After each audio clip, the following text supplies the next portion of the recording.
You can sell anything to anyone as long as there's a desire. And I can also help you with face readings and negotiations. So in the straight line theory, you basically identify what their desires are: time, freedom, more money, traveling, consistency, whatever it is. Once you've identified what their desire of the end outcome would be, then you utilize different things to guide them to believing that your service will get them from point A to point B, which is their goal. Now, in negotiations, you can actually do something that I teach, which is face readings for negotiation. If you were to try to make a deal with me, a huge issue, I actually just had a sales call with a marketing company that was doing lead generation, and they completely off-put me. Because I'm a girl, men will think, oh, she's emotional, she's an emotional buyer, therefore let me play with her feelings on a sales call to make her want to make the purchase. And it sucks for me because I work off micro expressions and face readings and tonalities, and I can see what's happening in real time. I'm a cold reader. So like I can see the other person is like, oh, this chick is dumb. Let me emotionally manipulate her and get her to buy. It just ended up sounding really weird because he was like, hey. And I was like, hey. Like it just creeped me out. Now, I'm going to explain to you how to actually identify an emotional buyer versus a logical buyer versus both. A logical buyer has a lot, let's just go by foundation. So this is your logic. This is your heart. This is stability. There's stuff you can tell in the eyes and stuff, but for the most part, what I teach people just right off of the bat is the emotional, intellectual, and the get shit done. So when you have a lot of heart neurons and you have a lot of feelings and emotions, and people can make you feel a type of way and you'll make a decision based off of that, you will primarily have these big ass cheeks. The more this you have, the more love. And this is the more love I give. This is the more love I give myself externally and internally, right? So you can gauge that based off of the fact that this is protruding out more than this one.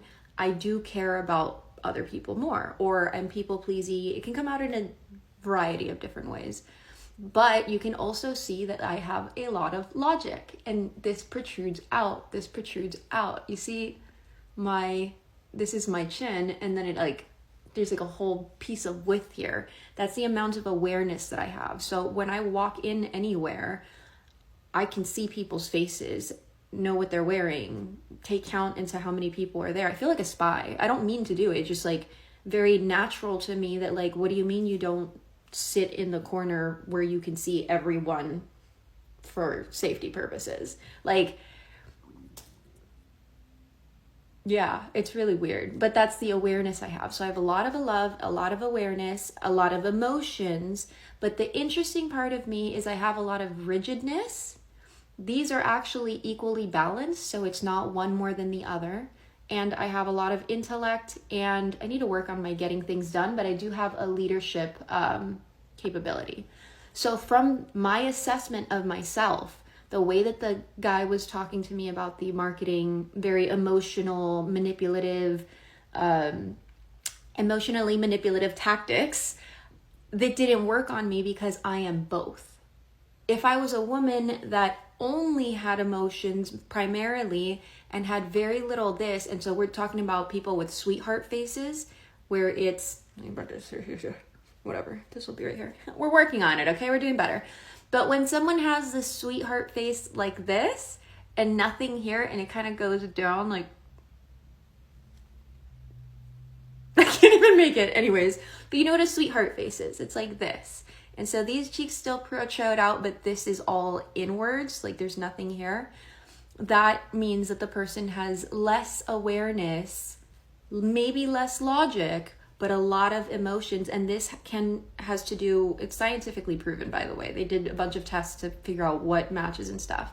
And heart neurons are what attribute to the cheeks. And heart neurons are the emotional capacity that you have actually is correlated to premonitions and having the ability to sense things before they happened.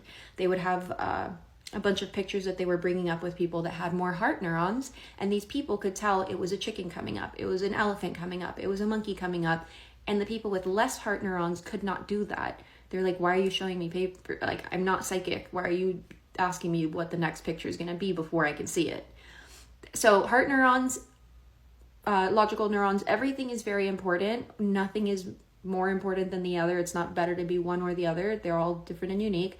But in sales, I can't be manipulated, and people need, if they just saw my face, they would understand, oh, she's emotional. We might be able to talk normally, but she really does care about the analytical part, and I won't be able to close her as a sale until I talk about both parts.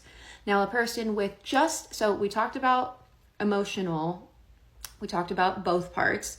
If you're an emotional buyer, you want to start, or an emotional person, if I was an emotional buyer, then the person would talk to me like the way the guy did, like either flirtatious, or it could be manipulative, or it could very well just be focused on the straight line theory of like, what are your goals for life? Like, how amazing would that be if you had that extra $2,000 to $10,000 a month?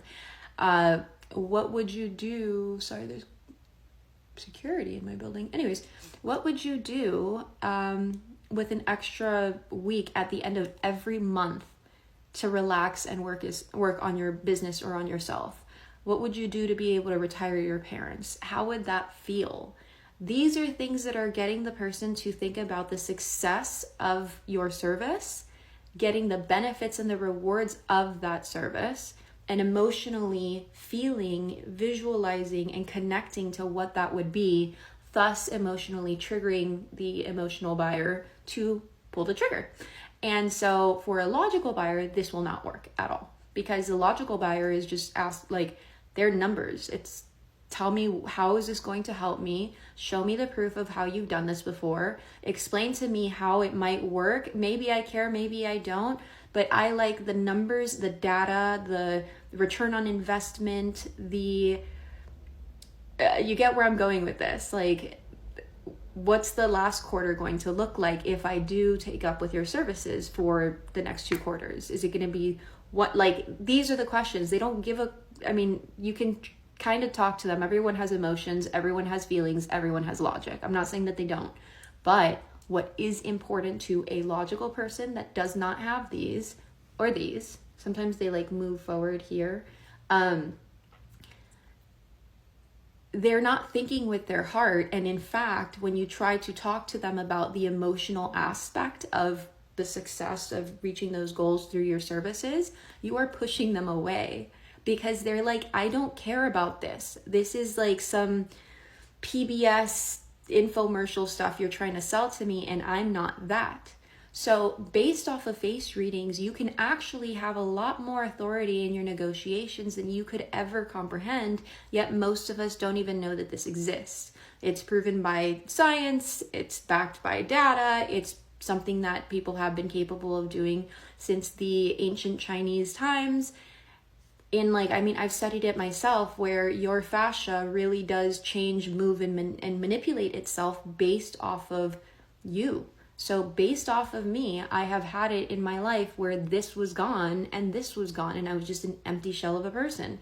It took a lot of work for this stuff to come back. But it did. Anyways, if you are looking to up your sales and dominate your negotiation skills, you know what to do. Hit me with a DM.